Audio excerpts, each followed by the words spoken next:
Hi, this is my Spokane, the leader and the founder of Church Governance Solutions. I just want to deal with things that are not measuring stick for success of a ministry. Things that are not measuring stick for success of a ministry. Because there are many people that actually look at some things that they regard as a measuring stick for success of a ministry. And therefore, there are many people that really think that they are successful as ministers and their ministries are successful, but based on some things that are just not measuring stick. And that is why I mentioned this, so that you can be able to know that this kind of things are not things that we should actually measure the ministry with. The first thing that is very important for us to look at is you can't measure success of a church through a number of members in the ministry. Because there are those people or those ministries whereby people flock just because they are looking for miracles. There are those churches that people flock because they love just the music that is taking place there. There are people that are flocking to some of the churches because the church is just nearer to their home. So different reasons that you'll see people having in order to be part of a certain church, but that doesn't measure the success of that particular church or ministry. And that is why number of members in a ministry should not be a measuring stick, because there are those people that are successful with smaller numbers of people. But there are those people that are driving a ministry very successful. There are those that don't succeed in driving the ministry with great numbers as well. So therefore, you cannot take it for sure that when somebody is running a church with big numbers of people that are attending, therefore that is a successful ministry. Because remember that the ministry is based on the vision. So therefore, if the vision is not driven to success, we cannot say this ministry is successful. So ministry is only successful basically if we look into perspective of the vision itself. Is it being driven to success? Is it moving? Is it doing something to impact to the lives of the people? If the vision and a calling is not touching the lives of the people, that can therefore then not called successful. And that is why a number of members in a ministry say nothing at all, unless if those people are actually doing the work, touch the lives of people, and make sure that everything moves in this particular ministry. And that's very key that we mention that, and I'm sure that will help you as we continue dealing with this. A number of wealthy or even educated people attending that particular church, it says nothing. And there are people that look at a ministry by the number of people that are wealthy, driving big cars, and or even educated people that are in a particular church. Then people regard that church as successful. And in many times you'll realize that the very same wealthy people, some of them are just not even living right. They're not impacting to lives of people. So therefore, it cannot be that we're judging or measuring the church success based on the number of people that are wealthy in a particular church. So therefore, be careful of not using it as a measuring stick. When we see many educated people that are gathering in a specific church, I know that we highly regard churches like that. We highly look up to those because when there are people that are of high importance according to us, we start regarding that church as a very highly regarded church. And we start thinking that that church is successful because it's having a couple of people that are rich, couple of people that are educated, and therefore we think that the church is successful because of that. And that's not always a measuring stick. The other thing that's not a measuring stick for success of a church is a number of celebrities who are members in that particular church as well. Because sometimes the value of celebrities, we look at how popular they are, how famous people are. And when you see a lot of famous people going to a specific church, we always look up to the church because it means that that church is mature, that church is great and successful. Why? How can the celebrities go there if the church is not successful? But remember, the success of a church or ministry should be measured on spirituality. It can not be measured by education and finances. So I want to mention that because it is very important that we look at that in advance. That ministries should be judged through spiritual matters because you are a spiritual entity. You are a spiritual setup. You are actually a spiritual organization as a ministry. So therefore, you must be judged by that which you have, which is actually the spirituality of it, because you are called, in essence, for the spirituality.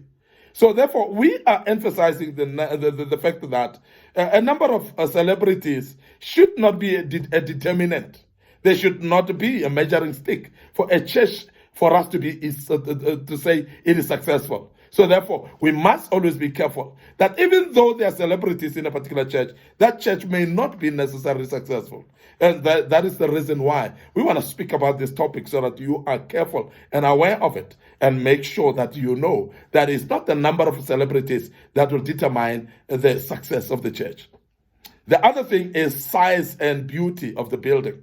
And because sometimes we look at the building, it's full of air conditioners, beautiful, with a marble glass outside, looking good. It looks like a very glamorous building, like a stock exchange, for instance. And that's very key for us to look at it and say, though the building is beautiful, though the building is glamorous and is of a high quality, we appreciate it, because we appreciate very good buildings. Because the church has to have big buildings and beautiful buildings anyway.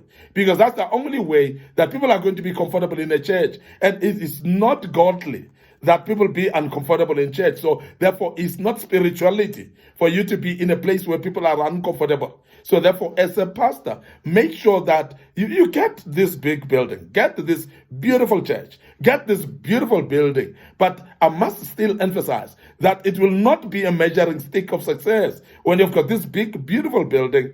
But remember, as I said, a church and a ministry should be measured by the spirituality of it. So the size and the beauty of the building are saying nothing when it comes to the measuring stick. It counts nothing if we think that it actually adds value towards success of the church. It may not at all. The amount of wealth attached to the visionary, the amount of riches that the visionary is having. Because sometimes we look at the pastor himself, he's driving very expensive cars. He's staying in a very expensive estate. He's having a lot of money. He's rich. But the fact that the pastor is rich doesn't necessarily mean that his ministry is successful. The fact that the pastor is driving expensive cars doesn't necessarily mean that the church is successful itself. And this is very key. And as I've said, that spirituality will be a measuring stick here. Now, the growing of the people, ability of the people to minister to others, ability to the people to be able to teach others to grow or disciple others. That's key for us to start saying that this church is successful. Not necessarily because of the worth that the pastor is having when it comes to finances. So that's very key that we look at that, and don't ever think that the riches and the wealth that the pastor is carrying will actually make us decide and say this church is valuable or this church is successful either. So that's very key that we look at that.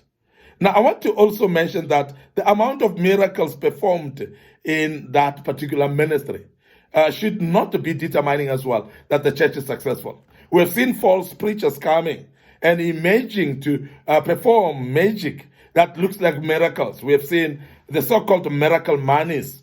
We have seen the so-called miracle broom and oils and so on. Different stuff that people are doing, and they are performing rituals in their shrines that looks like miracles. And sometimes we look at that church and say, this is a very successful church because we're looking at the amount of miracles, or the so-called miracles rather, that are happening in that particular church. Now, because of that, then we think the church is successful. Remember, miracles cannot be a determinant.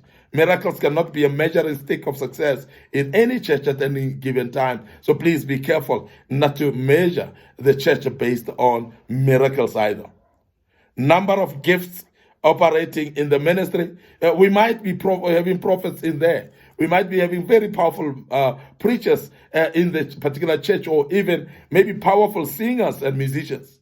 But because of the gifts that are there, that doesn't really determine also the success of the church. Because you might have these ministers, these gifted people, that are literally gifted but doing nothing about it.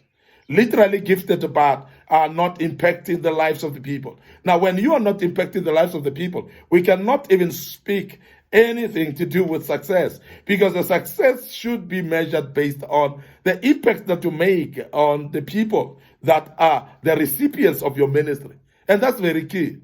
Now, if we are going to say a church is successful, therefore, we need to see people growing.